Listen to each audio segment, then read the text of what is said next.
Viewers, welcome back to Salam learning. അനിറ്റമിസ് ആണ്. അപ്പോൾ നമുക്ക് ബേസിക് ആയിട്ട് കുറച്ച് EVS പഠിക്കാം. അപ്പോൾ എല്ലാ മക്കളും നമ്മുടെ ഓണപരീക്ഷയുടെ പ്രിപ്പറേഷനിലായിരിക്കും. നമ്മുടെ EVSന്റെ കാര്യം പറയുവാണെങ്കിൽ നമുക്ക് 4 ചാപ്റ്ററാണ് ഓണപരീക്ഷയ്ക്ക് വേണ്ടി പഠിക്കേണ്ടത്. അതിൽ വളരെ പ്രധാനപ്പെട്ട ഒരു ചാപ്റ്ററാണ് നമ്മുടെ ഹിസ്റ്ററിയുമായിട്ട് റിലേറ്റ് ചെയ്തൊരു ചാപ്റ്ററാണ് നമ്മുടെ 3rd യൂണിറ്റ് ആയ സ്വാതന്ത്ര്യത്തിലേക്ക് അല്ലെങ്കിൽ ദ റോഡ് ടു ഇൻഡിപെൻഡൻസ് എന്ന് പറയുന്നത്. ധാരാളം സമരങ്ങളെ പറ്റിയാണ് നമ്മൾ ഈ ഒരു പാഠഭാഗത്ത് പഠിക്കുന്നത്. അപ്പോൾ നിങ്ങൾക്ക് സ്വാഭാവികമായും തോന്നൂലേ ഈ സമരങ്ങളൊക്കെ എങ്ങനെയാണ് പരീക്ഷയ്ക്ക് ചോദിക്കുക, അത് എങ്ങനത്തെ ചോദ്യങ്ങളൊക്കെ ആയിരിക്കും നമുക്ക് നേരിടേണ്ടി വരിക എന്നൊക്കെ. അപ്പോൾ അതിനുള്ള ഒരു സൊല്യൂഷനുമായിട്ടാണ് ഇന്ന് മിസ് വന്നിരിക്കുന്നത്. നമ്മൾ പ്രധാനപ്പെട്ട ചില ക്വസ്റ്റ്യൻസ് ആണ് നമ്മൾ എന്ത് ചെയ്യാൻ പോകുന്നത്, ഇനി വരാൻ പോകുന്ന കുറച്ച് സമയം കൊണ്ട് നമ്മൾ പഠിക്കാൻ പോകുന്നത്. അപ്പോൾ മക്കൾ എല്ലാവരും എന്ത് ചെയ്യുക, സ്കിപ്പ് ചെയ്യാതെ മുഴുവനായിട്ട് കാണാൻ വേണ്ടി ശ്രമിക്കുക. അതോടൊപ്പം തന്നെ എന്ത് ചെയ്യുക, ഈ ഒരു ചാപ്റ്ററിലെ പ്രധാനപ്പെട്ട സമരങ്ങൾ നമുക്ക് എന്ത് ചെയ്യാം, സെറ്റ് ആക്കാൻ വേണ്ടി പറ്റും. ഫസ്റ്റ് ക്വസ്റ്റ്യൻ എന്താണ്, some of the major event related to the freedom struggles are given below.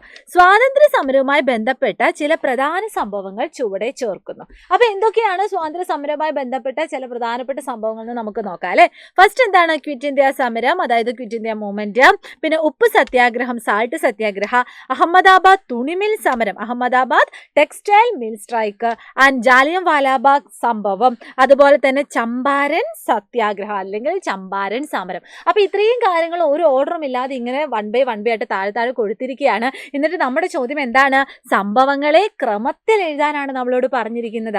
അപ്പൊ ഈ പറഞ്ഞിരിക്കുന്ന അല്ലെങ്കിൽ നമുക്ക് തന്നിരിക്കുന്ന ഓരോ സമരങ്ങൾ, ഏറ്റവും ആദ്യം നടന്ന സമരം ഏതാണ്, പിന്നീട് നടന്ന സമരം ഏതാണ് എന്ന് പറഞ്ഞിട്ട് നമുക്ക് ക്രമത്തിൽ എഴുതണം. അപ്പൊ നമുക്ക് നോക്കിയാൽ തന്നെ അറിയാലേ, നമ്മൾ ഏറ്റവും ആദ്യം ഏത് സമരമായിരുന്നു നമ്മൾ പഠിച്ചത്, യെസ് ചമ്പാരൻ സത്യാഗ്രഹത്തെ പറ്റിയായിരുന്നു പഠിച്ചത്. അപ്പൊ എന്താണെങ്കിലും അതിവിടെ എഴുതിയിട്ടുണ്ട് അല്ലെ. അപ്പൊ ചമ്പാരൻ സമരം നമുക്കിവിടെ ഓൾറെഡി തന്നിട്ടുണ്ട്.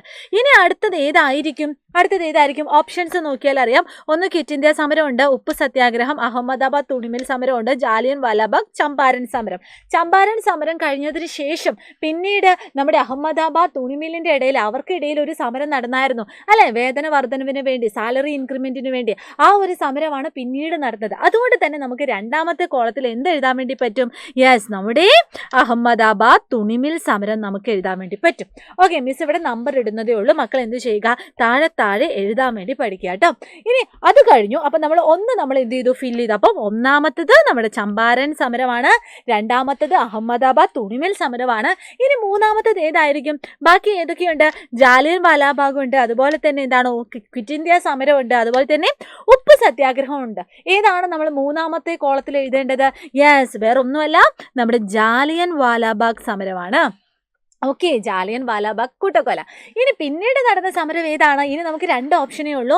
ഒന്ന് ക്വിറ്റ് ഇന്ത്യ സമരവും, ഒന്ന് പിന്നെ എന്താണ് ഉപ്പ് സത്യാഗ്രഹവുമാണ്. അടുത്തത് ഏതാണ്, ഉപ്പ് സത്യാഗ്രഹമാണ്. അതിനുശേഷം നമ്മുടെ ബ്രിട്ടീഷുകാരിൽ നിന്ന് നമ്മുടെ ഇന്ത്യയെ മോചിപ്പിക്കുന്നതിന് വേണ്ടി നടന്ന അന്തിമ സമരമാണ് നമ്മുടെ സ്വന്തം ക്വിറ്റ് ഇന്ത്യ സമരം എന്ന് പറയുന്നത്. അപ്പം ഈ ഒരു ഓർഡറിൽ നിങ്ങൾ എഴുതാൻ വേണ്ടി നിങ്ങൾ പഠിക്കുക കേട്ടോ. ഇങ്ങനെ നമ്മൾ പരീക്ഷയ്ക്ക് വരുന്ന കേസിൽ ഇങ്ങനെ 1, 2, 3 എന്ന് പറഞ്ഞിട്ട് ഇങ്ങനെ എഴുതുവല്ല ചെയ്യേണ്ടത്. നേരെ മറിച്ച് എന്താണ് എന്ന് നിങ്ങൾ വ്യക്തമായിട്ട് ഇവിടെ തന്നിരിക്കുന്ന ആ ഒരു ബോക്സിൽ നിങ്ങൾ എഴുതേണ്ടതുണ്ട്. ഓക്കെ അല്ലേടാ. അപ്പം മിസ് ഇപ്പം ചുമ്മാ വേഗം ആ ഒരു ഓർഡർ പറഞ്ഞതേ ഉള്ളൂ. ഇനി നമുക്ക് ഈ പറയുന്ന എല്ലാ സമരത്തിനെയും പറ്റി ഒരു ഐഡിയ ഉണ്ടാക്കണം. ഏറ്റവും ആദ്യം നമുക്ക് എന്ത് ചെയ്യാം, ചമ്പാരൻ സത്യാഗ്രഹം നോക്കാം. എന്താണ് ശരിക്കും ചമ്പാരൻ സത്യാഗ്രഹം? നമുക്കറിയാം, ഇന്ത്യയിലെ ഗാന്ധിജിയുടെ ആദ്യത്തെ സത്യാഗ്രഹമാണ്. ആർക്ക് വേണ്ടിയാണ്, കൃഷിക്കാർക്ക് വേണ്ടിയാണ്.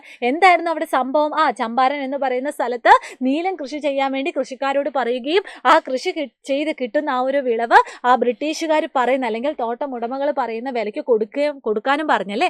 അങ്ങനെ പറയുമ്പോൾ സ്വാഭാവികമായിട്ടും അവർക്ക് ലാഭം ഉണ്ടാവില്ല, അവർ കടക്കണിയിലായി. അതിന്റെ ഫലമായിട്ട് ഗാന്ധിജി ഈ ഒരു പ്രശ്നത്തിൽ ഇടപെട്ടു. അങ്ങനെ ഗാന്ധിജി എന്ത് ചെയ്തു, സത്യാഗ്രഹം ഇരുന്നു. അതിന്റെ ഫലമായിട്ട് ഈ പറയുന്ന അവർ പറയുന്ന വിലയ്ക്ക് കൊടുക്കണം എന്ന ആ ഒരു നിയമമൊക്കെ അവർ റദ്ദാക്കിയില്ലേ. അപ്പൊ ഇതാണ് നമ്മുടെ ചമ്പാരൻ സത്യാഗ്രഹം എന്ന് പറയുന്നത്. കൃഷിക്കാർക്ക് വേണ്ടിയുള്ളതാണ് എന്നാണ് മക്കൾ ഇവിടെ ഓർത്തിരിക്കേണ്ടത്. അടുത്തതായിട്ട് നമുക്ക് എന്താണ്, ഗേഡ സത്യാഗ്രഹം. അതും ഒന്ന് മക്കൾ ഓർത്തിരിക്കുക. ഗേഡ എന്ന് പറയുന്ന ജില്ലയിൽ കൃഷിഭൂമിയൊക്കെ നശിച്ചുപോയി. പക്ഷെ എന്താണ്, നമുക്കറിയാലേ ഓരോ ഭൂമിക്കും ഓരോ നികുതിയുണ്ട്. അതുകൊണ്ട് തന്നെ നികുതി അടയ്ക്കാൻ നമ്മുടെ ബ്രിട്ടീഷുകാർ അവരോട് പറഞ്ഞു. പക്ഷേ കൃഷിഭൂമി നശിച്ചതിനാൽ തന്നെ അല്ലെങ്കിൽ കൃഷിയൊന്നും സക്സസ് ആവാത്തത് കൊണ്ട് തന്നെ അവർക്കൊട്ടും ലാഭമില്ലായിരുന്നു, അവർക്ക് ആ നികുതി അടയ്ക്കാനുള്ള കഴിവില്ലായിരുന്നു. ആ ഒരു കേസിലും എന്താണ്, നമ്മുടെ ഗാന്ധിജി ഇടപെട്ടു.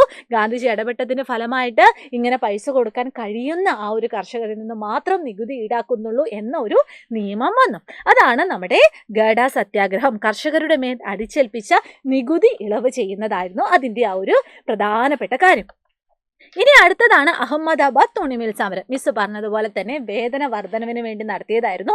ഇതും സക്സസ്ഫുൾ ആയി. 35% എന്താണ് സാലറി ഇൻക്രിമെന്റ് ഇവിടെ കിട്ടി. അപ്പൊ അതിനുവേണ്ടി ഗാന്ധിജി ഇങ്ങനെ മരണം വരെ സത്യാഗ്രഹമൊക്കെ ഇരുന്നായിരുന്നു. അപ്പൊ ഇതും നിങ്ങൾ ഓർത്തിരിക്കുക കേട്ടോ, തൊഴിലാളികളുടെ കൂലി വർധനവിന് വേണ്ടിയായിരുന്നു.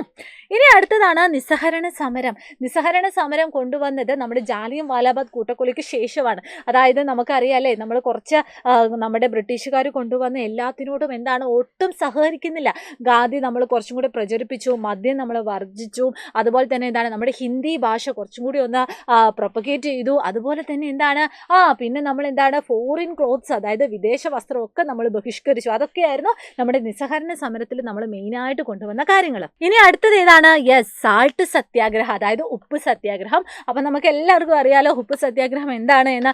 നികുതി കൊടുക്കാതെ ഉപ്പ് കുറുക്കിയാൽ ജയിൽ ശിക്ഷ. അതായത് നമുക്ക് എല്ലാവർക്കും അറിയാം എന്താണ് ഉപ്പ് എന്ന് പറയുന്നത്. നമ്മുടെ ലൈഫിൽ വളരെ പ്രധാനപ്പെട്ട ഒരു കാര്യമാണ്. പക്ഷെ ഉപ്പ് കുറുക്കുന്നതിന് പോലും നികുതി കൊടുക്കുക എന്ന് പറയുന്നത് നമുക്ക് ഒട്ടും എന്താണ് സങ്കല്പിക്കാൻ പോലും പറ്റുന്ന ഒരു കാര്യമല്ല അല്ലെ. പക്ഷെ ബ്രിട്ടീഷുകാർ പറഞ്ഞു ഉപ്പ് കുറുക്കണമെങ്കിൽ നികുതി കൊടുക്കണമെന്ന് പറഞ്ഞു. അപ്പൊ അതിനെതിരെ ഓപ്പോസ് ചെയ്തുകൊണ്ട് നമ്മുടെ ഗാന്ധിജി ഇങ്ങനെ ദണ്ഡി കടപ്പുറത്തേക്ക് നടത്തിയ ഒരു സത്യാഗ്രഹ മാർഗമായിരുന്നു നമ്മുടെ ഉപ്പ് സത്യാഗ്രഹം എന്ന് നമ്മൾ പറയുന്നത്. അപ്പൊ ഇത് മക്കൾ എന്ത് ചെയ്യുക, ഓർത്തിരിക്കുക കേട്ടോ. അപ്പൊ ഇത്രയും സമരങ്ങളാണ് നമ്മൾ പഠിച്ചത്. അപ്പൊ ഇതൊക്കെ നിങ്ങൾ പഠിച്ചാൽ മാത്രമേ നമ്മുടെ ഫസ്റ്റ് ക്വസ്റ്റ്യന് നമുക്ക് ഈസി ആയിട്ട് ആൻസർ എഴുതാൻ പറ്റുള്ളൂ. ഇനി ഇതാ രണ്ടാമത്തെ ചോദ്യമാണ്. ചോദ്യം വായിച്ചോളൂ. Write a short note on a struggle that people undertook from following exhortation of Gandhiji do or die. അതായത് പ്രവർത്തിക്കുക അല്ലെങ്കിൽ മരിക്കുക എന്ന ഗാന്ധിജിയുടെ ആഹ്വാനം അനുസരിച്ച് നടത്തിയ സമരത്തെക്കുറിച്ച് കുറിപ്പ് തയ്യാറാക്കാനാണ് നമ്മളോട് പറഞ്ഞത്. ഈ പാഠഭാഗത്തിലെ ധാരാളം സമരങ്ങൾ നമ്മളിപ്പോൾ ഓൾറെഡി ഡിസ്കസ് ചെയ്തു. ഇനിയും ഒരു സമരം ഉണ്ടായിരുന്നു. നമ്മുടെ അന്തിമ പോരാട്ടമായിരുന്നല്ലേ ഡു ഓർ ഡൈ, അല്ലെങ്കിൽ എന്താണ് പ്രവർത്തിക്കുക അല്ലെങ്കിൽ മരിക്കുക എന്നൊക്കെ പറഞ്ഞ് ഗാന്ധിജി ആഹ്വാനം ചെയ്ത സമരം എന്തായിരുന്നു മക്കളെ? വേറെ ഒന്നുമല്ല, നമ്മുടെ ക്വിറ്റ് ഇന്ത്യ മൂവ്മെന്റ് അല്ലെങ്കിൽ ക്വിറ്റ് ഇന്ത്യ സമരം. അപ്പൊ ഇതിനെപ്പറ്റി നിങ്ങൾ എന്താണെങ്കിലും ഒന്ന് എഴുതാൻ പഠിക്കുക. ഏത് കൊല്ലമാണ്, ആരാണ് ആഹ്വാനം ചെയ്തത്, എവിടെ വെച്ചിട്ടാണ് ഒരു ക്വിറ്റ് ഇന്ത്യ മൂവ്മെന്റ് അതിനായിട്ടുള്ള കാര്യങ്ങളൊക്കെ ഇൻട്രൊഡ്യൂസ് ചെയ്തത്, ഇതൊക്കെ നിങ്ങൾ ഓർത്തിരിക്കുക. പ്രധാനപ്പെട്ട ഡേറ്റും പ്രധാനപ്പെട്ട മാസങ്ങളും ഒക്കെ നിങ്ങൾ നോട്ട് ചെയ്ത് വെക്കുക കേട്ടോ. അപ്പൊ മിസ് ചുമ്മാ ഒന്ന് വായിച്ചു തരാം, നിങ്ങൾ ശ്രദ്ധിക്കാം.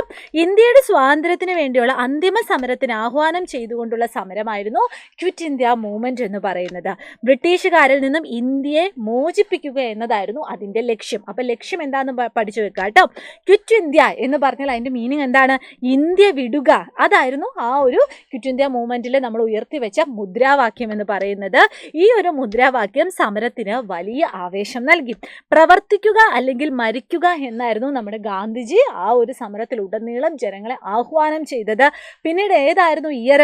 1942 ബോംബെയിൽ നടന്ന കോൺഗ്രസ് സമ്മേളനത്തിലാണ് ഇത് സംബന്ധിച്ച പ്രഖ്യാപനം നടന്നത്. ആരാണ് പ്രഖ്യാപനം ഈ പറയുന്ന അവതരിപ്പിച്ചത്? വേറെ ആരുമല്ല, ജവഹർലാൽ നെഹ്റു ആണ് കേട്ടോ.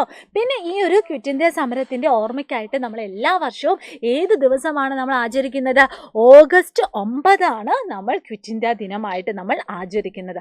അപ്പൊ ഇതൊക്കെ നിങ്ങൾ എന്ത് ചെയ്യുക, നോട്ട് ചെയ്യുക. അപ്പൊ എല്ലാ മക്കളും എന്ത് ചെയ്യണം? നമ്മുടെ ക്വിറ്റ് ഇന്ത്യ സമരം അതുപോലെ തന്നെ ബാക്കി എല്ലാ സമരങ്ങളെ പറ്റി കുറച്ച് കാര്യങ്ങൾ എഴുതാൻ വേണ്ടി പഠിക്കണം കേട്ടോ. അപ്പൊ അതിന്റെ കൂടെ തന്നെ നിങ്ങളുടെ ശ്രദ്ധയിലേക്ക് ഞാനിതാ നമ്മുടെ പ്രാണാഭാഷിന്റെ കാര്യം കൂടി ഒന്ന് ഓർമ്മിപ്പിക്കുകയാണ്. നമുക്ക് എല്ലാവർക്കും അറിയാം, നമ്മുടെ പ്രാണാഭാഷിൽ ജോയിൻ ചെയ്ത ധാരാളം മക്കൾ ഇവിടെയുണ്ട്. അവർക്കൊക്കെ നമ്മളെ ഓണപരീക്ഷയുമായി ബന്ധപ്പെട്ട എല്ലാ ചാപ്റ്റേഴ്സിന്റെ റിവിഷൻ ഇങ്ങനെ നടന്നുകൊണ്ടിരിക്കുകയാണ്. അപ്പൊ മക്കൾക്ക് ഇനിയും നമ്മുടെ പ്രാണാഭാഷിൽ ജോയിൻ ചെയ്യാൻ ആഗ്രഹമുണ്ടെങ്കിൽ നിങ്ങൾ ഇതാ താഴെ കാണുന്ന ഈ ഒരു ഫോൺ നമ്പറിൽ ജസ്റ്റ് ഒന്ന് കോൺടാക്ട് ചെയ്യുക. നിങ്ങളുടെ സീറ്റ് ഇപ്പം തന്നെ ഉറപ്പുവരുത്തുക കേട്ടോ. അപ്പൊ ഈ ഒരു പ്രധാനപ്പെട്ട 2 ക്വസ്റ്റ്യൻസ് ആണ് നമ്മൾ ഇന്ന് ഡിസ്കസ് ചെയ്തത്. ഇതുമായിട്ട് റിലേറ്റ് ചെയ്ത ധാരാളം ക്വസ്റ്റ്യൻസ് ഇനിയും നമുക്ക് പഠിക്കാനുണ്ട്. അപ്പൊ എല്ലാ മക്കളും എന്ത് ചെയ്യുക, നമ്മുടെ യൂട്യൂബ് ചാനലിൽ വരുന്ന എല്ലാ ക്ലാസ്സസും മിസ് ചെയ്യാതെ മുഴുവനായിട്ട് കാണുക. അപ്പൊ നമുക്ക് എന്ത് ചെയ്യാം, ഇന്നത്തെ ക്ലാസ് ഇവിടെ വൈൻഡ് അപ്പ് ചെയ്യാം. All the very best and thank you so much. Bye bye.